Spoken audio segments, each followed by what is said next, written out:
This is Insurgency Sandstorm. In my opinion, one of the most underrated first-person shooter games of all time, and it's the game that my channel is mainly focused on, but for the sake of making an honest review, I'm gonna move my feelings towards this game aside. I've played this game for around 700 hours now, so I feel that I have a wide understanding of both the good and the bad sides of this game. And like with every review I've done before, I'm going to give you guys my honest picks for the 5 good and 5 bad things about this game, so stay tuned for those. Insurgency Sandstorm is a team-based tactical first-person shooter that mainly focuses on infantry combat, but does include a pickup truck.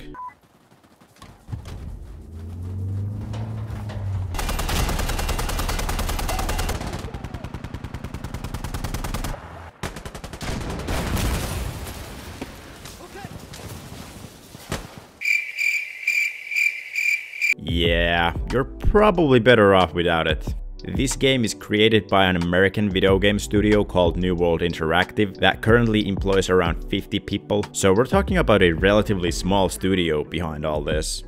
Sandstorm was first launched in the December of 2018, 4 years after its wildly successful predecessor, the original Insurgency game, that was released all the way back in 2014. So far, Sandstorm has sold out 2.3 million copies on PC alone. Current price for the game right now is around 30 euros on Steam, and the active player base hovers around 3,000 players. And I've never had any issues finding a game on any modes on the US/EU servers, no matter what time of the day it's been. And if you're one of those people who don't enjoy PvP at all, don't you worry, because this game has got your back. The PvE mode in this game is loads of fun alone, and even better with some friends having your back, because like any self-respecting terrorists out there, these ones also blow themselves up occasionally.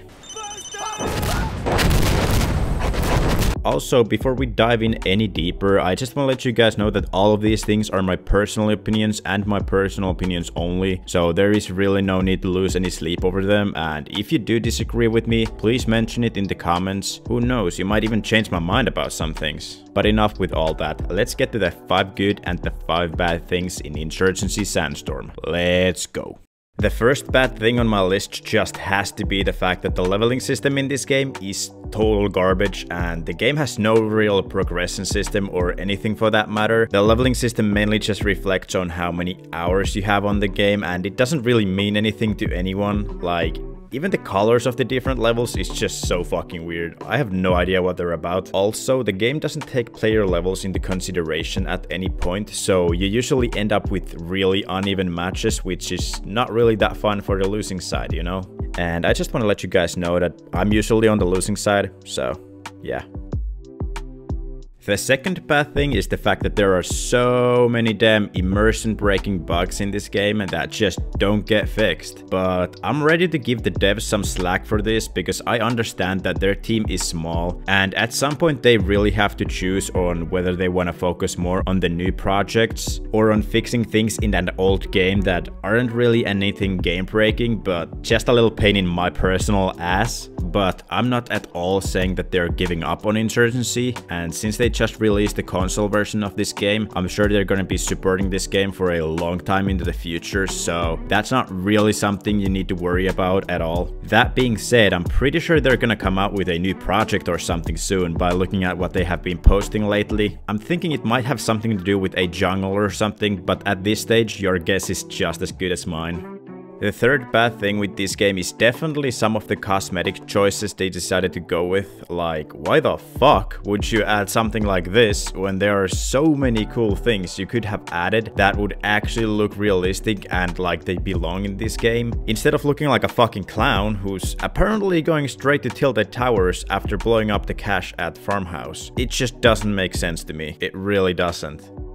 The fourth bad thing on my list is the map designs and the roughness of the maps. Like, in some maps, while playing push as a defender, you can just get way too far from the objective, and some of the maps really aren't that well balanced. Also, some of these maps have these weird buggy spots that you can easily get stuck on, and they can get really fucking frustrating, especially if they result in your death. The fifth bad thing is definitely the fact that the mods are way too hard to operate. Like, even if you manage to get them working finally, there really isn't any good servers out there to join. And if you do join one, it will start downloading new maps worth of like 300 gigabytes of storage or some shit. And in my personal experience, the mods just don't work that well. And honestly, I've lost my hope with them for good now.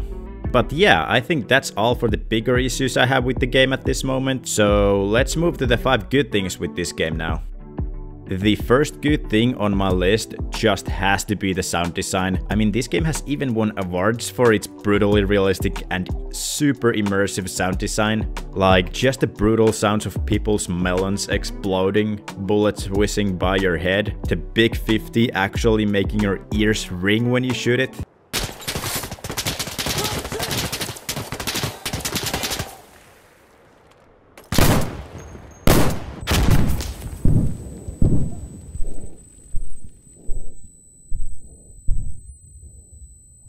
It's just goddamn beautiful.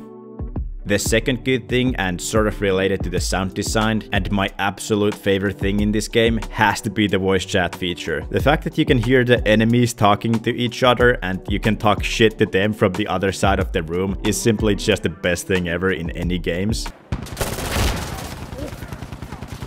One on the stairs or watching close by it, by the way? No, I'm not.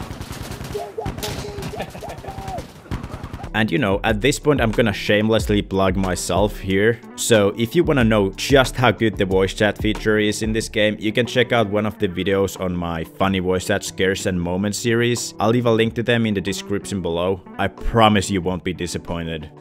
The third good thing about this game is definitely the gunplay. Like, the time to kill in this game is insanely fast and you can go on an absolute rampage with any weapon of your choosing. The guns feel smooth and powerful, and getting kills feels super satisfying. The recoils are really not that bad in this game, like you can really manage them pretty well. And I also love the fact that there are so many different sort of weapons to choose from, like everything from the good old M1 Garand to the newer weapons like Tower 7 and such. It's just really fun, and I always like having options to play with and not just, you know, the basic AK M4 lineup.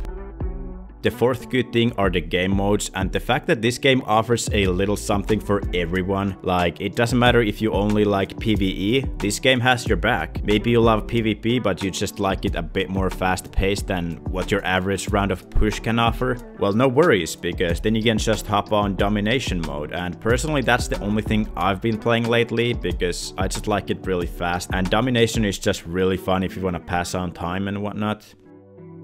The fifth good thing about Insurgency is the fact that the devs are super nice and they're really in touch with the community. I think it's not something to take for granted, and I really want to tip my hat for them for constantly listening to what the community wants. Like, even if we're just being a bunch of little crybabies from time to time, they are truly amazing and they clearly care for what they have created, which is always nice to see. So yeah, those were my picks for the good and the bad things in this game. The conclusion I always come to with this game is that it's absolutely worth to play, no questions about it. But at this point of the video, I really want to just thank you for watching this review, and if you did enjoy it, make sure you hit that like button to help this video reach other people who might be interested in this game as well. But yeah, that's all for today, and I will see you guys in the next one.